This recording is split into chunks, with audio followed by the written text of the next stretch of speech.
Okay guys, just trying to keep those videos not too long, but I guess there is a lot of information, so it's sometimes out of hand to manage the timing. But let's move on to the next chapter here. I guess after we have already like set up the render setting as we already did. We have already created the scene, added the camera and rigged like the lighting and everything. We have now the setup, so I want to tap into lighting and show you some small details also about lighting. So first of all, as I said, this the power. The higher this number, the more bright is your scene. So keep that in mind. Also, the color here affects like the color of the light. So if you change this will be affecting your render. So maybe you can keep this white, but you can also add nodes, and we can go, let's say, change the shader node, and we can add like a black body node. You're gonna shift A, search, and type in black body. This will give you accurate like real physical lights numbers. So the lower this is, the warmer the light is, and the higher the number is, the cooler the light is. So keep that in mind. If you want to have artificial lighting values, you can take this from the studio, or if you want to, let's say, match an existing background that has been artificially lit or something like that, and add a product over it. This information might help you if you know like the value of the light setup that has been used. You can put in this number here, and that will give you exact numbers. Other than that, you can like go and increase the strength of the light by adding a number here. So you can type in 5, and this will make the scene even brighter. I would love to keep this at 1 and maybe work my way up with the scene without it for now. Let's say that's for the default state. We're gonna make this timeline again. Okay. I would like to go to the camera and make this passepartout at 1 also. Now going back to the light, there is this size and max bounces. I don't think I have like tapped in the max bounces section.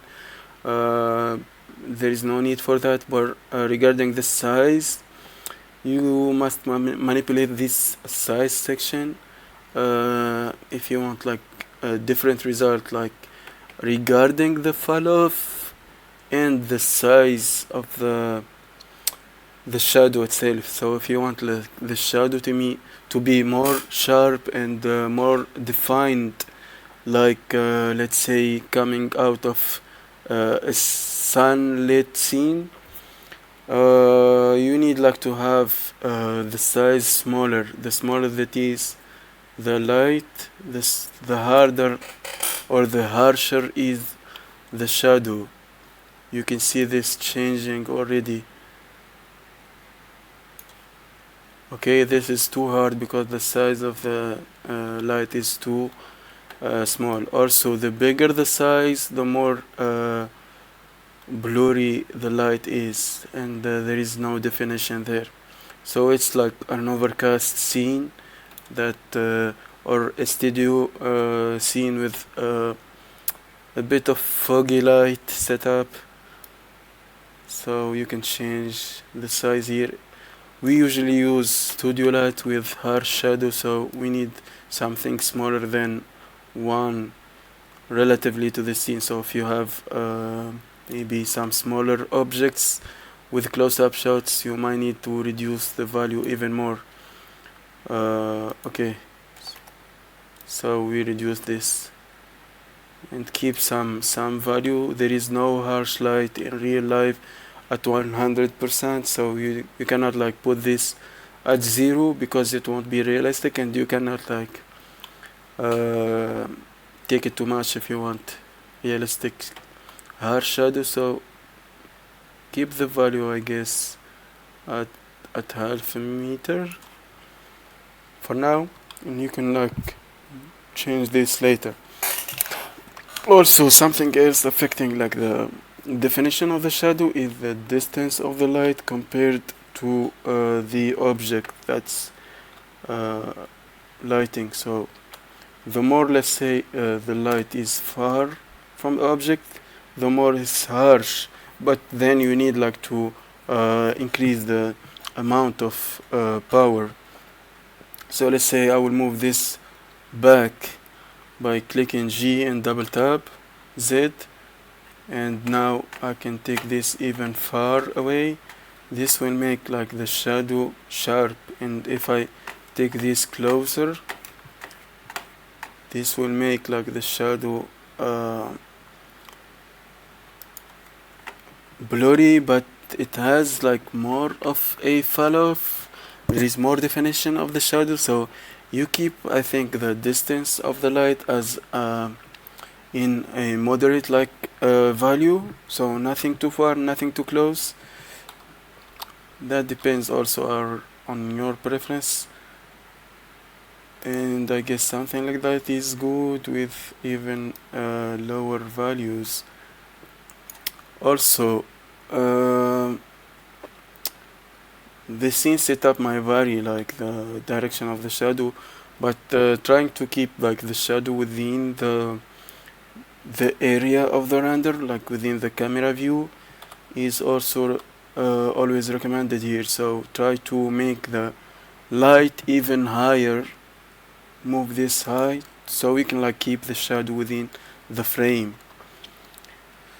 Now what we are seeing is there is like two issues that we need to address. One of these is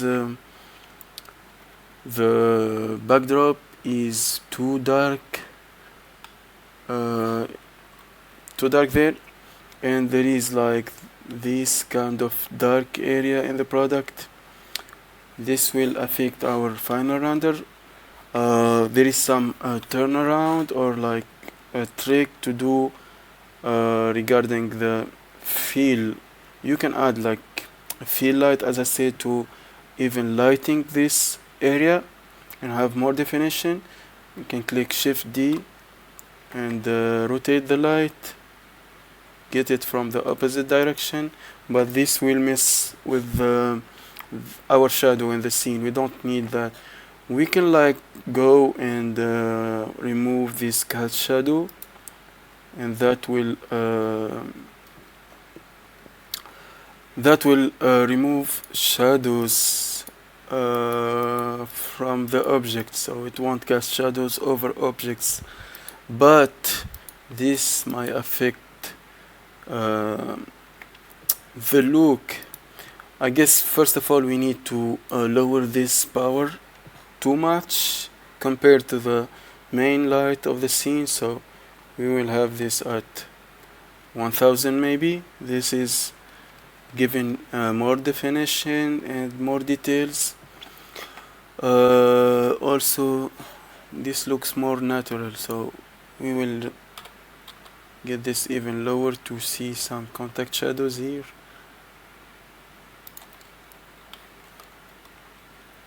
The thing is with this setup is that the contact shadows is almost like gone. So even if you go back and reduce the power, it's still like not visible. And if you hide this, you can see that there is like some contact shadows that are more realistic. That's why I don't recommend to have other area lights.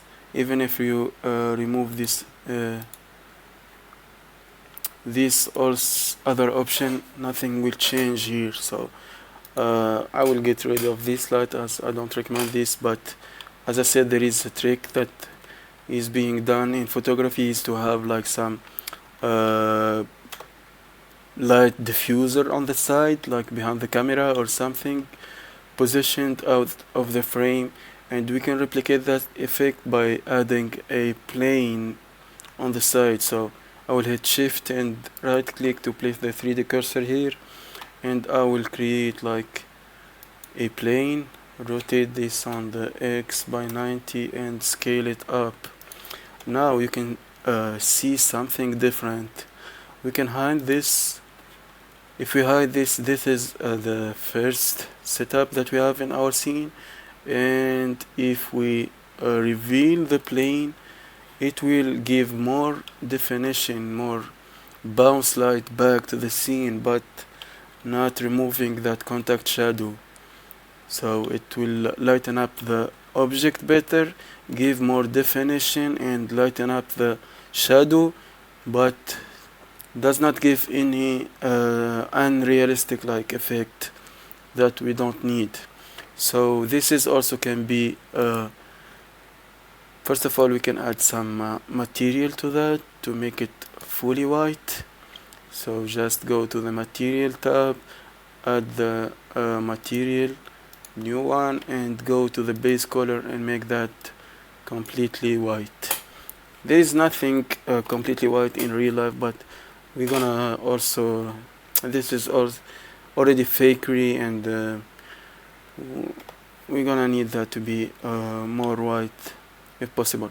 Also, you can bypass the white color if you go to the value here and tap in a higher number.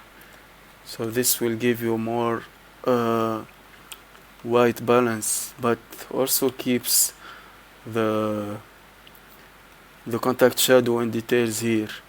This is not like an emission object, but it's just too bright. We don't need that higher value. Let's try 2. 2 is fine, but also 1 is good for me. The latest issue we are facing is that, as I said, the dark section in the backdrop. We can try 2 things, either like move the backdrop closer to the scene itself. I think we need to exclude like the Z axis. We can bring this closer, and that will fade in, reduce the fade in, the dark gradient. But now it's too close, so if we have objects in the background, it will be clipping through this. So if, let's say, I'm gonna duplicate this and have this here, it will be clipping through, and it's too close to the object. So we can also try to move this back, and we can try like either to change, I'll select this and delete it. We can recreate this back, but delete faces, sorry. I will need to toggle the X-ray to select the back side. You can also hit L, since this already separate faces, and L is like to select to the limit or select linked. So now we can delete this. We can extrude, move this even closer, G and X, move this closer, and we can like extrude, but not on a vertical way. We're gonna go to the side view, E, and have this at a slope, something like that, and then we can Control B and bevel this. Now there is like a less, but it's still clipping. We can move this back, and we can have like some sort of light hitting that direction, but we can do that anyway with basic backdrop that we have, we can just go here and add the cursor there and create a new light, a new separate light. I didn't duplicate because the light will be different already, so no need to duplicate the existing light. But you can, like as I said, either shift T and make this follow, or you can like hit R2 and rotate this freely. You get this gizmo and you can rotate this freely, but hit and shift T is good. No need to add constraint or specific rigs there, but the only thing that I want to do is to make this even larger and more powerful.